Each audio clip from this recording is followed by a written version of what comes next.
दोस्तों, गांव देहात का एक नौजवान गांव से बाहर एक फैक्ट्री में काम किया करता था। लिहाजा उसे गांव से निकलकर चंद दूर के फासले पर अपनी फैक्ट्री का सफर तय करना पड़ता था। और यह नौजवान किसी भी गाड़ी सवारी का सहारा नहीं लेता, बल्कि पैदल रोजाना अपने काम पर जाया करता था। और इसका यह कहना था कि रोजाना पैदल जाने से मेरी वर्जिश हो जाती है और मैं अपने आप को फिट महसूस करता हूँ। अब क्योंकि इसका गुजर गांव के खेतों और हरियाली में से होता था, तो यह खुद को इंतहाई ताजा महसूस करता था। गांव के बाहर जाने पर एक कब्रिस्तान भी पड़ता था, इसलिए यह लड़का रोजाना वहां से गुजरते हुए कब्र वालों को सलाम करता था और उनके लिए दुआ भी करता। लेकिन दोस्तों, तकरीबन पिछले 3 दिन से इसके सामने एक अजीबोगरीब वाकया पेश आ रहा था और इसके समझ में नहीं आ रहा था कि इस वाकया की क्या वजह है। वह यह सोच रहा था कि मुझे यहां से गुजरते हुए तकरीबन 10 साल हो गए हैं, लेकिन आज तक तो ऐसा कभी नहीं हुआ। असल में दोस्तों, पिछले 3 दिनों से उसके साथ कुछ यूं हो रहा था कि वह जब भी कब्रिस्तान के पास से गुजरता था, तो उसको कब्रिस्तान के अंदर से कुत्तों के भौंकने की तेज तेज आवाज आया करती थी। वह बड़ा परेशान था कि आखिरकार कब्रिस्तान में कुत्ते कहां से आ गए और आखिर जोर जोर से आवाजें क्यों निकाल रही हैं, क्योंकि कब्रिस्तान को तो वैसे ही खामोशी का शहर कहा जाता है, और फिर खामोशी के अंदर ये कुत्ते इतना ज्यादा जोर जोर से क्यों बोल रहे हैं। उसकी परेशानी दिन ब दिन बढ़ती ही जा रही थी और अब 3 दिन गुजर गए थे। आखिरकार नौजवान ने यह फैसला किया कि वह आज कब्रिस्तान में दाखिल होगा, कि आखिर किस जगह पर खड़े होकर यह कुत्ते भौंक रहे हैं और आखिर माजरा क्या है। दोस्तों, अगले दिन जब वह शख्स कब्रिस्तान से गुजर रहा था, तो कुत्तों के भौंकने की आवाज फिर से आने लगी। जैसे ही वो शख्स कब्रिस्तान में दाखिल हुआ, तो उसने देखा 4 दिन पहले जिसकी मौत हुई थी, उसकी कब्र पर खड़े होकर कुत्तों का एक ग्रुप अजीब तरीके से आवाजें निकाल रहा है। वह बहुत परेशान हुआ और यह सोचने लगा कि अभी 4 दिन पहले ही कब्र तैयार हुई है, तो ऐसा क्या मामला हुआ कि कुत्ते इसकी कब्र पर खड़े होकर भौंक रहे हैं। तो उसने जब यह देखा तो यह फैसला किया कि वह आज शाम को जाकर गांव की पंचायत में सबको इस बात के बारे में बताएगा कि अभी जो शख्स 4 दिन पहले इस दुनिया से चला गया था, उसकी कब्र पर पिछले 3 दिन से कुत्ते भौंक रहे हैं। लिहाजा शाम को वह अपने काम से फारिग होकर आता है और आकर तमाम हाल गांव वालों के सामने आकर बयान कर देता है। उसके बाद दोस्तों, उस कब्र में क्या हुआ, जब गांव वालों ने उस कब्र को खोला तो उसके अंदर क्या निकला, आपको आगे इस वीडियो में बताएंगे। उससे पहले आपसे गुजारिश है कि आप इस वीडियो को अगर लाइक नहीं किया है तो अभी लाइक कर दें। दोस्तों, गांव की पंचायत और बड़े आलिमों और अहले इल्म वालों ने मिलकर यह फैसला किया कि इसकी कब्र खुसाई की जाए और देखा जाए कि आखिर अंदर क्या मामला है। इसके लिए गांव वालों ने पहले मुर्दे के घर वालों से इजाजत लेना मुनासिब समझा।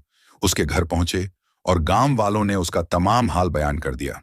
तो उसके भाई ने कहा, अगर आप देखना चाहते हैं कि अंदर क्या मामला है, तो हमारी तरफ से आपको इजाजत है, लेकिन हम आपके साथ नहीं जाएंगे। आप खुद अकेले जाकर उस कब्र को खोलकर देख सकते हैं। दोस्तों, लोगों के लिए तो यह बड़ी हैरानी की बात थी कि एक भाई अपने ही भाई की कब्र खोलते वक्त वहां पर मौजूद ना हो।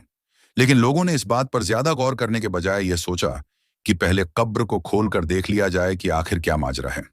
लिहाजा उसके घर वाले तो साथ में नहीं गए, लेकिन गांव के काफी तादाद में लोग कब्रिस्तान पहुंच चुके थे और कब्र खोदने का सामान भी आ चुका था। और जब उस कब्र को खोलने का अमल शुरू किया, तो वह कुत्ते जो इस कब्र पर खड़े होकर अजीब अजीब आवाज निकाल रहे थे, वह भी आसपास मौजूद थे और वह कब्र के आसपास मंडरा रहे थे और गांव वालों को देख रहे थे। दोस्तों, जैसे ही कब्र को खोला गया, तो ऐसा माजरा सामने आया कि जिसने सबके होश उड़ा दिए, क्योंकि जैसे ही कब्र से मिट्टी हटाई और मिट्टी के नीचे से तख्ते हटाए गए, तो देखा इस कब्र के मुर्दे को जानवर पूरी तरह से खा रहे हैं। यह मंजर देखकर लोगों की चीखें निकल गईं और वह फौरन उस कब्र को बंद करके अपने घर की तरफ वापस आने लगे, क्योंकि उस कब्र के मुर्दे को जानवर इस बुरी तरह से खा रहे थे। जो वहां पर मौजूद थे, उनके ऊपर कपकपी तारी हो गई और उन्होंने इसी में अपनी भलाई समझी कि इसकी कब्र से जितना दूर हो सके उतना दूर रहना चाहिए। लेकिन दोस्तों, सवाल यह उठता है कि आखिर इसका कौन सा गुनाह था जिसकी वजह से इसकी कब्र मैं पर इतना खौफनाक आजाब हो रहा था। दोस्तों, अब गांव वाले दोबारा इकट्ठे हुए और उस शख्स के घर दोबारा पहुंचे और पूछा कि आखिर तुम्हारे भाई ने ऐसा क्या किया था जिसकी वजह से उसकी कब्र में इतना खौफनाक अजाब नाजिल हुआ है कि मरने के 3-4 दिन बाद ही उसको कब्र में जानवर इतनी बुरी तरह से खा रहे थे। तो उसका भाई कहता है कि मैं जानता था कि आपके सामने कोई ऐसा ही मंजर सामने आएगा, इसलिए मैंने आपके साथ जाने से इनकार कर दिया था, क्योंकि मैं इसकी वजह जानता हूं। लोगों ने पूछा, आखिर बताओ, इसकी क्या वजह है? तो वह शख्स कहने लगा कि मेरा भाई कोई शरीफ आदमी नहीं था। वह दरअसल एक शराबी आदमी था, जो कि सारा सारा दिन शराब के नशे में पड़ा रहता था, और ना उसको घर की परवाह थी और ना घर वालों की। उसकी जिंदगी का मकसद सिर्फ और सिर्फ अय्याशी करना था, और वह शराब पीकर अपने रिश्ते के मायने को भी भूल जाता था। यहां तक कि वह मेरी मां को भी गालियां देता था और बाप के साथ भी लड़ाई झगड़ा किया करता था। और जब शराब पीने के लिए पैसे नहीं मिलते थे, तो वह ऐसे ऐसे बदतरीन काम किया करता था, इसके बारे में मैं आपके सामने बयान नहीं कर सकता। ये वह तमाम गुनाह थे जिसकी वजह से इसको कब्र में इतना खौफनाक अजाब मिल रहा था, और हम ये जानते थे कि उसका अंजाम इसी तरह का होने वाला है। दोस्तों, उम्मीद करते हैं कि आज के इस वाकये के बाद आपको अंदाजा हो गया होगा कि शराब और नशा कितनी बुरी लानत है, और क्यों दीन है इस्लाम ने मुसलमान को इससे दूर और इसको पीने से मना किया है। दोस्तों, इस्लाम में शराब पीना और पिलाना बिल्कुल हराम है।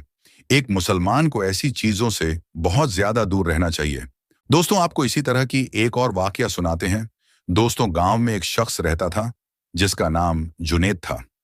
वह कभी एक मेहनती और जिम्मेदार इंसान हुआ करता था, लेकिन बुरी संगत और हालातों ने उसे शराब की लत में डाल दिया। धीरे धीरे जुनेद की जिंदगी पर शराब का कब्जा हो गया। शुरू में जुनेद दोस्तों के साथ मौज मस्ती के लिए शराब पीता था।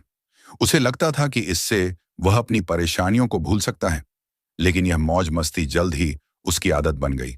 अब जुनेद हर दिन शराब पीने लगा, और यह लत इतनी बढ़ गई कि वह दिन भर नशे में रहता था। शराब की वजह से जुनेद का बर्ताव बदतर हो गया। वह अपनी पत्नी और बच्चों पर चिल्लाता, घर की जरूरतों को नजरअंदाज करता। उसकी पत्नी ने कई बार समझाया, लेकिन जुनेद ने बात नहीं मानी। आखिरकार उसकी पत्नी बच्चों को लेकर मायके चली गई। उधर जुनेद की सेहत खराब होने लगी। लीवर कमजोर हो गया, और डॉक्टर ने चेतावनी दी कि अगर वह शराब नहीं छोड़ेगा तो वह ज्यादा दिन नहीं जी पाएगा। लेकिन नशे की गिरफ्त से वह खुद को निकाल नहीं पाया। शराब खरीदने के लिए जुनेद ने अपना सारा पैसा खर्च कर दिया। उसने अपनी जमीन और गहने भी बेच दिए। अब उसके पास घर चलाने के लिए भी पैसे नहीं बचे। जुनेद का नाम पूरे गांव में बदनाम हो गया। लोग उससे कतराने लगे। जो कभी उसका सम्मान करते थे, अब उसकी हालत देखकर उसे ताने मारते। वह अकेला हो गया। एक दिन जुनेद बहुत बीमार हो गया। उसे अस्पताल ले जाया गया, जहां डॉक्टर ने बताया कि उसका लीवर पूरी तरह से खराब हो चुका है। उसे लगा कि अब उसकी जिंदगी खत्म होने वाली है। अस्पताल के बिस्तर पर लेटे हुए उसने अपने किए पर पछतावा किया, लेकिन तब तक बहुत देर हो चुकी थी। दोस्तों, जुनेद की कहानी हमें यह सिखाती है कि शराब की लत न सिर्फ इंसान को शारीरिक और मानसिक रूप से बर्बाद करती है, बल्कि उसके रिश्तों और समाज में उसकी छवि को भी मिटा देती है। सही समय पर कदम उठाना और इस बुरी आदत से दूर रहना ही बेहतर जिंदगी की कुंजी है। अल्लाह ताला अमल करने की तौफीक अता फरमाए। दोस्तों, अगर आपको ये वीडियो पसंद आई है तो इस वीडियो को लाइक करें और अपने दोस्तों में भी शेयर करें।